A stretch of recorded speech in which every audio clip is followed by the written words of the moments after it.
Hi friends, பார்த்தீங்கன்னா விரத சோறு ஆக்கியிருக்கோம். இன்றைக்கி பெரிய வெள்ளி சாப்பாடு, கீரை கடைஞ்சது, கீரை ரசம், வாழைக்காய் வறுவல், தண்டு கீரை வறுவல், பாவக்காய் பொரியல், சாம்பார். அப்பளம் வந்து சாப்பிடும் போது தான் பொரிப்போம், இல்லைன்னா நமுந்து போயிடும்.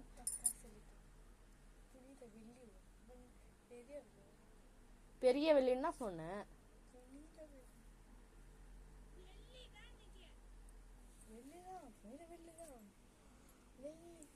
அதோட விரதத்தை குளிச்சுட்டு விரதத்தை முடிச்சுட்டு கோயிலுக்கு சிலுவை பாதைக்கு போகிறோம். பிடிச்சிருந்தா லைக் பண்ணுங்க, சப்ஸ்கிரைப் பண்ணுங்க, கமெண்ட் பண்ணுங்க. புனித வெள்ளிக்கிழமை இன்னைக்கு. பிடிச்சிருந்தா கமெண்ட் பண்ணுங்க, சப்ஸ்கிரைப் பண்ணுங்க. பாய். நீங்கள் சிலுவை பாதையில் வந்து வீடியோ போடுறேன். பிடிச்சிருந்தா லைக் பண்ணுங்க, சப்ஸ்கிரைப் பண்ணுங்க, கமெண்ட் பண்ணுங்க.